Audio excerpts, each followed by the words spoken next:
I paid 0% in tax. You've probably seen that claim before.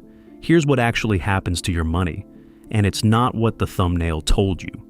6. There's no such thing as 0% federal tax. Every U.S. lottery jackpot is federal taxable income. No exception, no loophole, no LLC that makes it disappear. The IRS treats gambling and lottery winnings as ordinary income, taxed at the same federal brackets as your paycheck, just at a much higher bracket because of the size of the prize. Anyone claiming they paid nothing to the IRS is either talking about state tax only or not telling you the whole story. Real winners reduce what they owe. Nobody eliminates it. The difference between a smart winner and a broke one usually isn't the tax bill at all. It's everything they did or didn't do around it. The size of the prize actually works against you here. A regular income might sit in a lower bracket for years. A 9-figure jackpot lands you in the highest federal bracket instantly, on the very first dollar over the threshold. There's no easing into it, but that doesn't mean everyone pays the same rate. And the next 5 moves are where the real difference gets made. 5. Where you claim can cost you millions. Federal tax is unavoidable. State tax isn't. California, Texas, Florida, and Washington charge 0 state tax on lottery winnings. New York taxes winnings at over 10% on top of federal tax. Same ticket, same numbers, same jackpot. A difference of tens of millions of dollars, decided entirely by a street address. Winners have moved residency, restructured claims through legal entities in friendlier states, or simply been lucky enough to already live in one. All legal, all before a single dollar of state tax gets calculated. Some cities layer on their own local tax on top of state and federal. New York City is a well-known example, which means the exact same jackpot claimed a few miles apart in a different county can land at a noticeably different final number. Brad Duke won $220.3 million in Idaho's Powerball in 2005. Idaho does tax lottery winnings, but at a lower rate than several neighboring states, part of why his post-tax total stayed as high as it did. 4. Lump sum versus annuity changes your tax bracket. Take the full lump sum and you're taxed at the highest bracket in a single year. Take the annuity instead, spread over 29 years, and each payment gets taxed on its own, often at a lower effective rate than dumping it all at once. In 2017, Mavis Wanchik of Massachusetts won a headline $758.7 million Powerball jackpot. She took the lump sum. The actual payout after federal taxes, roughly $336 million, less than half the number every news broadcast repeated that week. Neither option is automatically smarter. It depends on your state, your age, and what a real accountant runs the numbers on before you decide. Most winners still take the lump sum anyway, tax hit and all, not because it's mathematically superior, but because it hands them full control immediately, instead of trusting 3 decades of promised payments to a system they can't renegotiate later. Run both scenarios with real projected returns, not just the headline totals, and the obvious choice often stops looking so obvious. 3. Charitable giving can legally offset real tax. Large donations to a donor-advised fund or charitable trust can offset a significant portion of taxable income in the year you win. This isn't a loophole. It's the same deduction available to anyone, just far more powerful at 9 figures than on a regular income. The structure matters as much as the intent. A donor-advised fund lets you take the deduction immediately, while deciding which specific causes get the money later.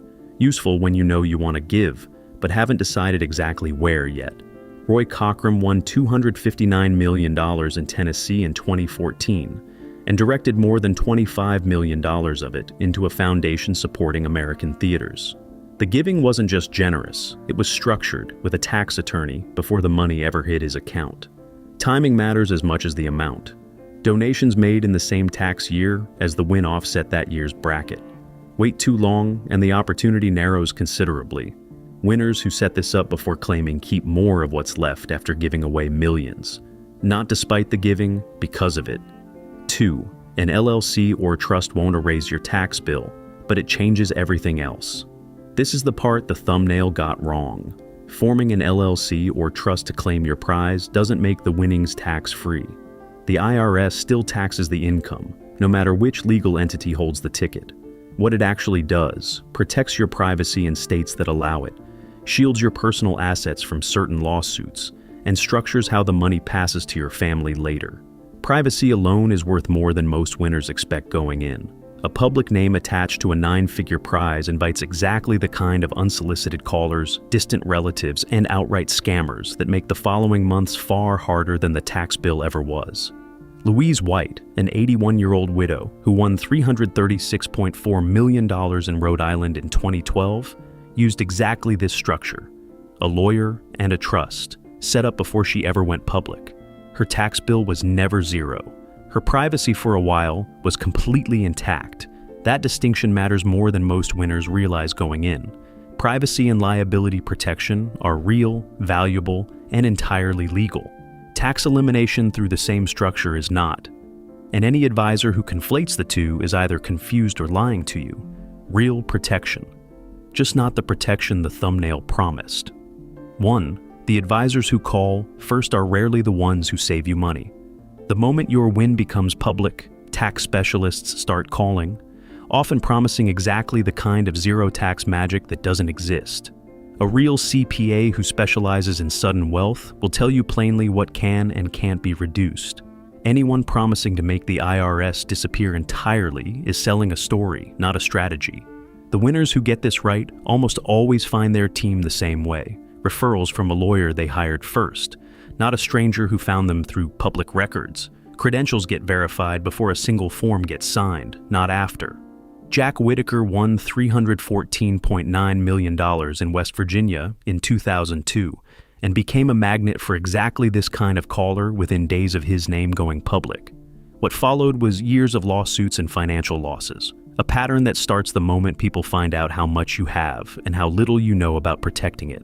The math never favors the fastest caller. A legitimate advisor with a full client roster doesn't need to chase a stranger's jackpot the week it hits the news. The ones sprinting to reach you first are almost always the ones with the least to lose if the advice turns out wrong. The winners who keep the most money were never the ones who found a secret. They hired real professionals, asked the boring questions, and ignored everyone who called before their own lawyer did. None of this requires a trick. It requires patience, in a moment when patience is the last thing your brain wants to give you. That patience is worth more than any structure a lawyer can build for you afterward. 0% tax was never the secret. Knowing exactly what's legally yours to keep, and hiring people who tell you the truth about it, that's the only move that actually works. No jackpot winner has ever legally paid nothing to the IRS. But plenty have kept far more than they expected, simply by learning these 6 moves before the money ever landed, not after the first caller found their number. Where you claim, lump sum or annuity, charitable giving timed correctly, an LLC for privacy, not for tax elimination, and the discipline to let your own lawyer, not a stranger's phone call, decide who joins your team. 6 ordinary decisions made in the right order are worth more than any trick a thumbnail ever promised.